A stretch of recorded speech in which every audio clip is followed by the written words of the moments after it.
کبھی آپ نے اسے بھی کھول کے پڑھا کہ میرا رب مجھ سے کیا چاہتا ہے؟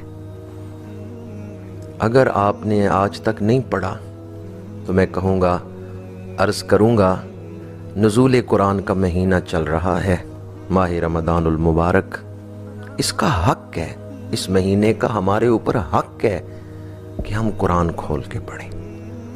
اگر آپ کو ترجمہ نہیں آتا، تفسیر کا علم نہیں، پھر بھی قرآن پڑھیں۔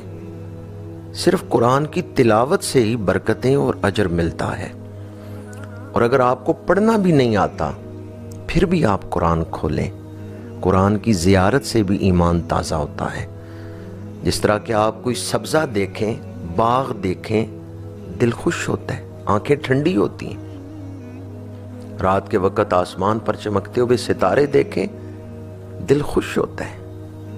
کوئی تارا اتنا روشن نہیں جتنے روشن قرآن کے لفظ ہیں، کوئی ہیرا اتنا قیمتی نہیں جتنے قیمتی قرآن کے لفظ ہیں، کوئی شکر اتنی مٹھاس نہیں رکھتی جتنے میٹھے قرآن کے لفظ ہیں۔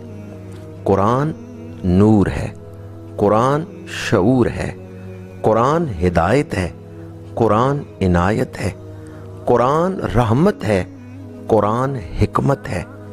قرآن گرے ہوئے لوگوں کو اٹھانا جانتا ہے، قرآن ہارے ہوئے لوگوں کو جتوانا جانتا ہے، قرآن مایوس لوگوں کو مایوسی کی دلدل سے نکال کر زندگی کی شاہراہ پر چلانا جانتا ہے۔ اس لیے اقبال کہتے ہیں، فاش می گویم آنچ در دل مزمرست، این کتاب نیست چیز دگرست۔ اقبال کہتے ہیں قرآن کو محض عام کتابوں کی طرح ایک کتاب ہی نہ سمجھنا، قرآن ایک طاقت کا نام ہے، قوت کا نام ہے، قرآن زندگی ہے۔ مسلم شریف میں حدیث پاک ہے، میرے آقا کریم نے ارشاد فرمایا، ان اللہ یرفع بہذا الکتاب اقواما ویضع بہ آخرین۔ جنہوں نے قرآن اپنا لیا، قرآن انہیں عروج پر لے جائے گا، بلندیاں بخشے گا، اور جس نے قرآن چھوڑ دیا وہ ذلیل و رسوا ہو جائے گا۔ آج میں آپ سب سے عرض کرتا ہوں، اے بیمارو، اے پریشان حالو، تمہاری کوئی بھی مشکل ہے، قرآن کے اس سوال پر غور تو کرو۔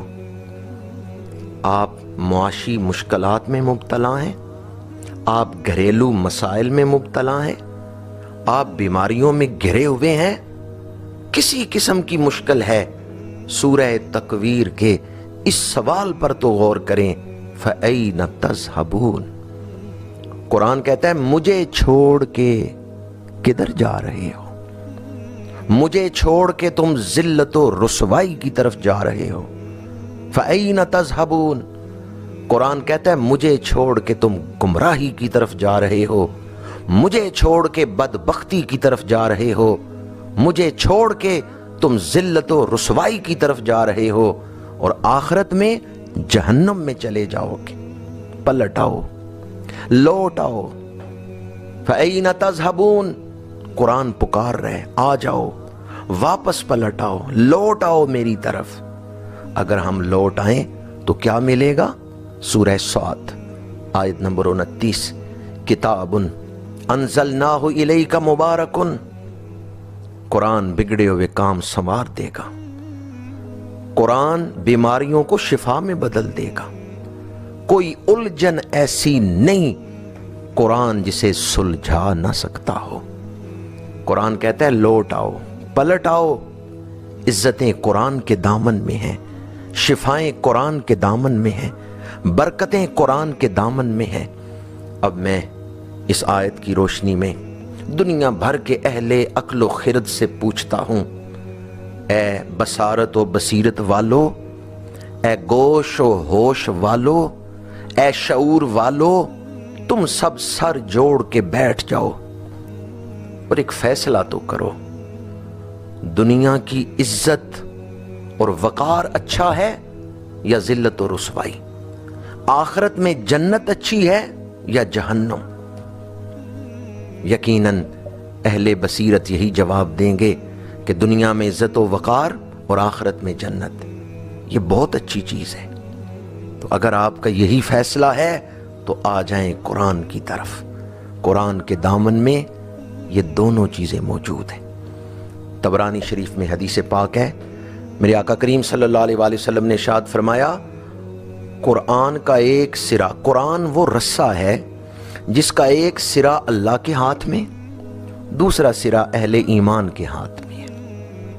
اب جس نے ایک ایسی رسی کو پکڑ لیا جس کا ایک سرا مومن کے ہاتھ میں، دوسرا رحمان کے ہاتھ میں ہے، تو کیا وہ مومن پھر کبھی بدبخت ہو سکتا ہے، ذلیل و رسوا ہو سکتا ہے؟ ہرگز نہیں.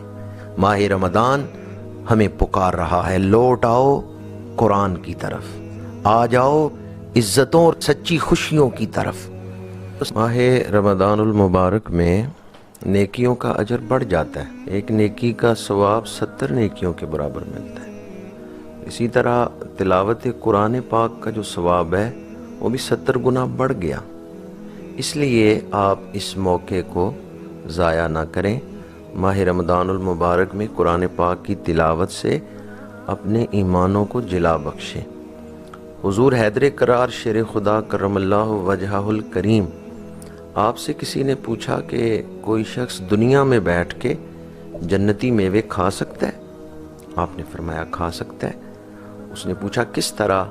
فرمایا صبح سویرے اٹھ کے قرآن پڑھو، یوں پتہ چلے گا جیسے جنتی میوے کھا رہے ہیں. میں آپ سے کہتا ہوں آپ تجربہ کر کے دیکھیں، صبح نماز فجر کے بعد قرآن پاک کی تلاوت کریں، پھر دیکھیں آپ کو کیسا لطف آتا ہے. ماہ رمضان المبارک میں کوئی ایک وقت تلاوت قرآن پاک کے لیے مخصوص کر دیں کہ اس وقت میں نے اور کچھ نہیں کرنا، میں نے قرآن پاک کی تلاوت کرنی ہے. اس کی بڑی برکتیں دنیا اور آخرت میں آپ کے شامل حال ہوں گی. قرآن پاک کو محض عام کتابوں کی طرح ایک کتاب نہ سمجھیں. قرآن زندگی ہے، قرآن ایک طاقت ہے، قرآن بہت بڑا خزانہ ہے. اللہ تعالی ہمیں ماہ رمضان المبارک کی قدر کی توفیق عطا فرمائے. قرآن اور رمضان کا بڑا باہمی گہرا تعلق ہے، کیونکہ اس مہینے میں قرآن نازل ہوا ہے.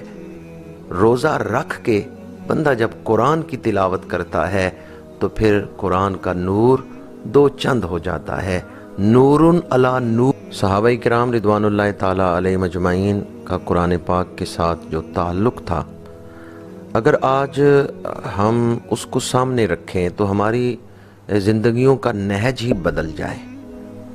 آئیں دیکھیں کہ قرآن پاک کتنی بڑی نعمت ہے.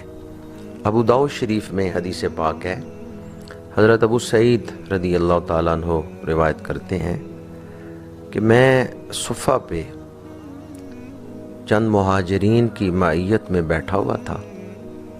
ایک صحابی قرآن کی تلاوت کر رہے تھے، باقی سن رہے تھے کہ اسی اثناء میں سید الانبیاء صلی اللہ علیہ وآلہ وسلم تشریف لائے. فسلم، حضور نے صحابہ کو سلام عطا فرمایا. وہ کتنے مقدر والے ہیں جنہیں حضور آ کے سلام عطا فرما رہے ہیں. انہیں دو جہان کی سلامتی مل گئی جنہیں حضور سلام عطا فرما رہے ہیں. پھر میرے آقا کریم صحابہ میں تشریف فرما ہوئے. فرمایا تم کیا کر رہے تھے؟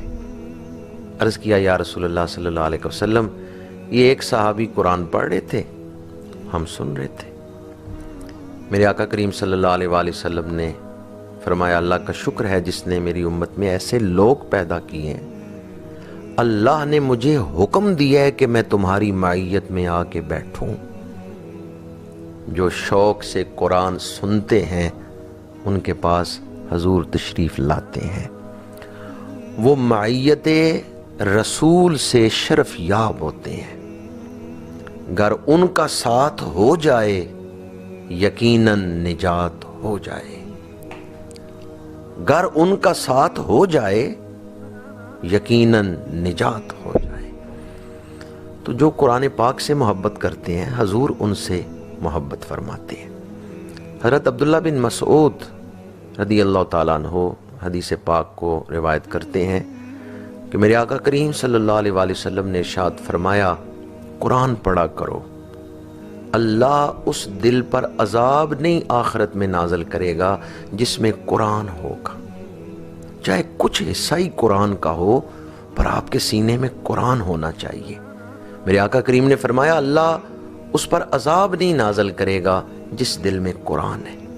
اور پھر اسی حدیث پاک کے آخر میں حضرت عبداللہ بن مسعود روایت کرتے ہیں، میرے آقا کریم نے فرمایا من احب القرآن فلیبشر، جو قرآن سے محبت کرتا ہے اسے خوشخبری سنا دو۔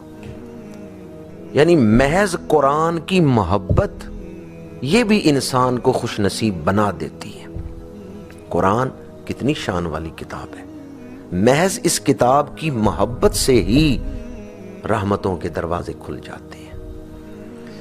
قرآن پاک کے ساتھ ہمارا تعلق کس نوعیت کا ہونا چاہیے؟ آئیں میں ایک منظر آپ کے سامنے پیش کر رہا ہوں، ذرا دل کے کانوں سے سنیں۔ صحابہ اپنی جان سے بڑھ کر قرآن سے محبت کرتے ہیں۔ غزوہ ذات الرقاع سے واپسی پر رات کے ایک پہر قافلہ رکا۔ میرے آقا کریم صلی اللہ علیہ وآلہ وسلم نے 2 صحابہ کرام کی ڈیوٹی لگائی، باقی قافلہ آرام فرما ہو گیا۔ ان میں ایک صحابی حضرت عمار بن یاسر رضی اللہ تعالیٰ عنہ تھے اور دوسرے حضرت ابن بشیر رضی اللہ تعالیٰ عنہ۔ اب طے یہ پایا کہ عمار بن یاسر رات کے پہلے حصے میں آرام فرما ہوں گے اور حضرت ابن بشیر پہرا دیں گے، اور رات کے دوسرے حصے میں ابن بشیر آرام کریں گے، عمار بن یاسر پہرا دیں گے۔ عمار بن یاسر آرام فرما ہو گئے، ابن بشیر نے وضو کیا، 2 رکعت نماز نفل کی نیت کی، سورہ فاتحہ کے بعد تلاوت قرآن میں مگن ہے۔ دشمن نے ایک تیر مارا، وہ آپ کی پنڈلی میں آ کے پیوست ہوا۔ آپ نے تیر نکال کے پھینک دیا، نماز جاری رکھی۔ شاید اس وقت ابھی یہ حکم نہیں آیا تھا کہ تیر یہ خون نکلنے سے وضو ٹوٹ جاتا ہے، اس لیے آپ نے نماز جاری رکھی۔ دوسرا تیر آیا، وہ آپ کی پنڈلی میں لگا، تیر کھینچ کے پھینکا، نماز جاری رکھی۔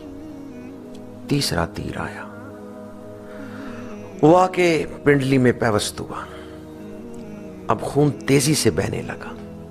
آپ نے نماز توڑی، حضرت عمار بن یاسر کو آواز دی، میرے بھائی اٹھو، دشمن کا کوئی شخص تیر چلا رہا ہے۔ اب یہ دونوں صحابی اس طرف بھاگے، دشمن بھاگ گیا۔ حضرت عمار بن یاسر حیران ہوئے کہ حضرت ابن بشیر کی پنڈلی سے خون جاری ہے اور تیزی سے جاری ہے اور 3 تیر لگے ہیں۔ تو حضرت عمار بن یاسر نے کہا، میرے بھائی جب پہلا تیر لگا تھا تم نے اسی وقت مجھے کیوں نہیں اٹھایا، اسی وقت اٹھا دیتے۔ اب سنیں صحابہ کا قرآن سے تعلق کیسا ہے۔ اس صحابی نے کہا، اے عمار بن یاسر، اگر رسول اللہ صلی اللہ علیہ وآلہ وسلم کی لگائی ہوئی ذمہ داری کا مجھے خیال نہ ہوتا، حضور نے جو ڈیوٹی لگائی ہے اس کا احساس نہ ہوتا، تو اللہ کی قسم ہے میں اپنی جان دے دیتا، میں قرآن کی تلاوت نہ چھوڑتا۔